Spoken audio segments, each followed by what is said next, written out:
Hello, I'm Reverend Dr. Israel Christillery, the senior pastor of Shepherd Baptist Church, Obanikoro, Lagos, Nigeria, the CEO of Oasis of Faith Intercontinental Limited, that is a private Christian pilgrimage company, and the president of Christian Tourism Practitioners Association of Nigeria, CTPAN.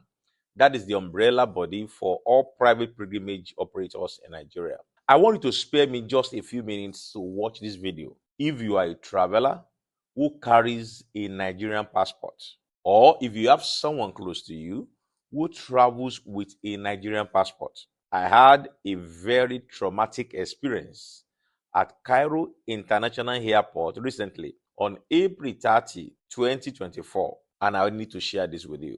I left Lagos for Amman through Egypt Airlines with a group of 28 pilgrims, and we had a stopover for 4 hours in Cairo before we boarded the second leg from Cairo to Amman. I took all my pilgrims to our connecting gate, H2, around 9 p.m. And having said to 26 of them there, myself and another woman who were on the trip, who were flying business class, left for the business class lounge. We were in that lounge until 1 hour before our next flight. When I told her to let us go back to the gate, since I saw the notification that the gate of our connecting flight was open. When we arrived, I saw the pilgrims seated and not going through the gate security checks. I asked them why, and they replied that they tried to, but were asked to go back and sit down and allow others to go through the check first. I then went to the counter and asked a young man I saw there if they were not attending to Amman passengers yet. And he confirmed that they were already doing that. So I told all the pilgrims to rise up and let us go through the gate formalities to board our next flight. As we lined up to go through the formalities, I saw some policemen and some airport staff discussing, talking together. I wondered what they were talking about. And initially, I thought it was about our documentation or visas that they wanted to confirm. After a little time, I was told to step aside and allow others to go through the security check. At that time, I knew we could do our own security check easily. That means myself and the other woman.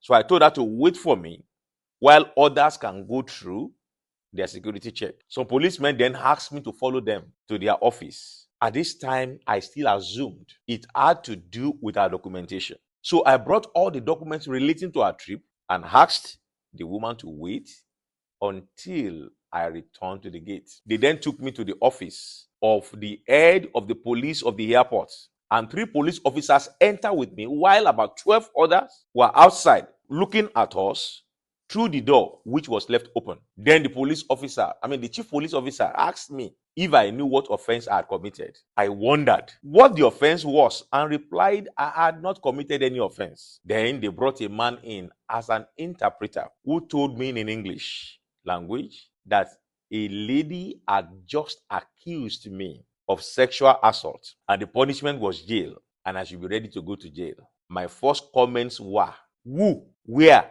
when, and how? Then they pointed to a lady who decided to hide her face behind another lady.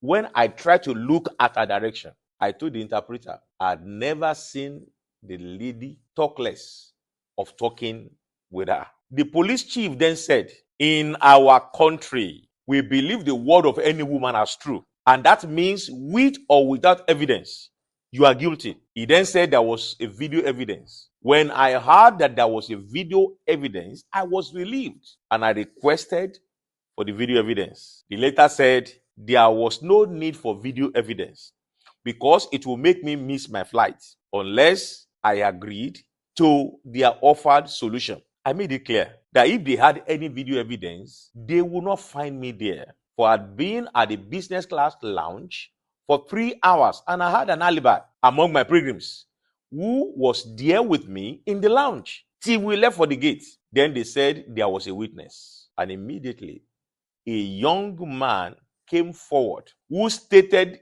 that he was a witness to the assault. I asked him where and when, but there was no answer. The police chief then said that since there was a witness, I could only go if I accepted the solution he would offer. I asked what was the solution. He then said, I must apologize to the lady in a way that she will accept. I then asked, how do I apologize for what I had not done? He insisted that if I did not apologize, I shall be charged to court.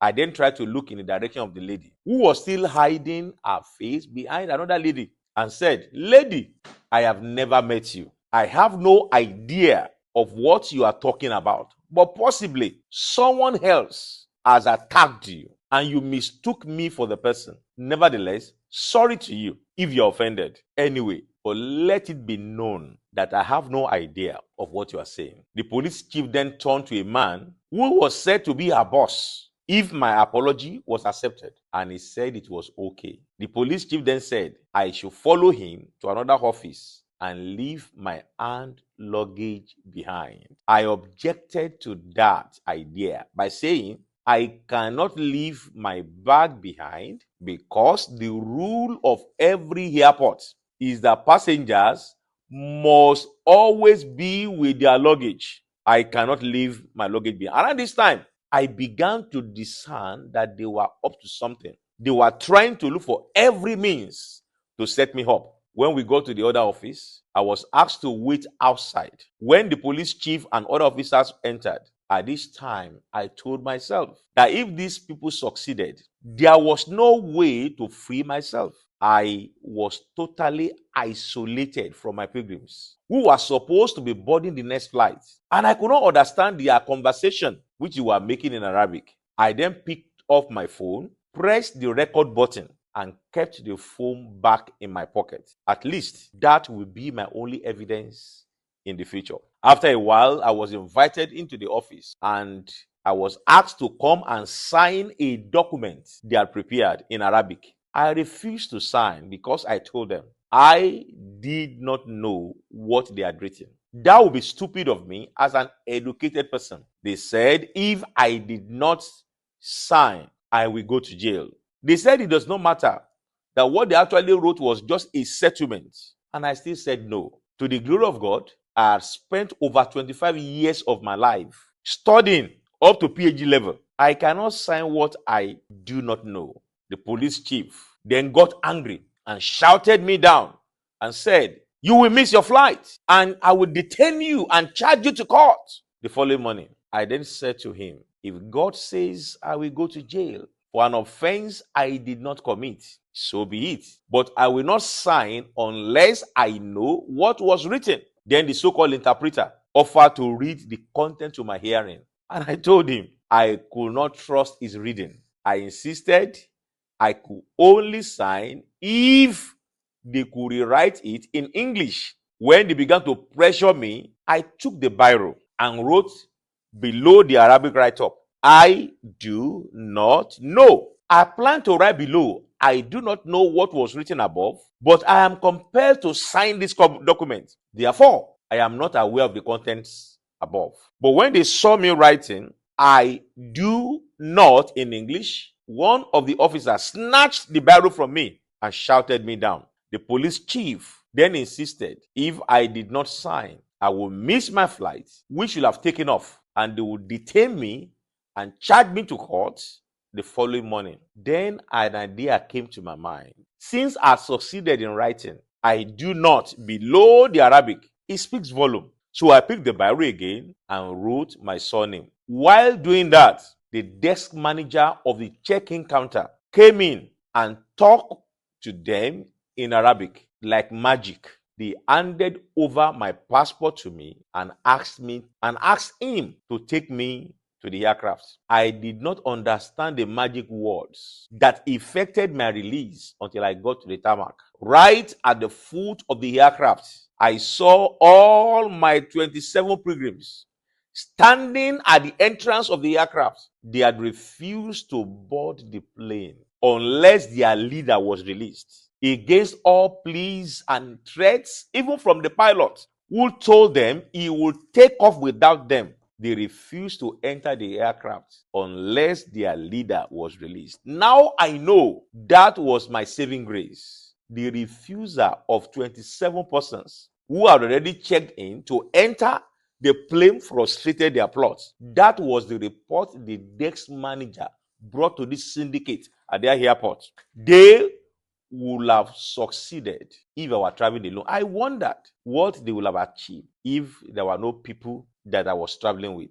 They would have succeeded in making me miss my flight and extort me. I am still traumatized by that event, wondering what would have happened. What else would have happened if there were no other passengers with me? No doubt, this could have happened to many other persons who would have been charged to court for wrong accusations or ended up being extorted by this syndicate in that airport. I decided to make this video to expose the evil plots going on in many African airports against Nigerians. Kindly share this video with all your friends and your brothers so that they can know what goes on. We need to be more careful with these people. Please do your best to make it go viral. You might be saving another person from such embarrassment by exposing the evil schemes in some of these airports. May God save us from evil men. Amen and amen.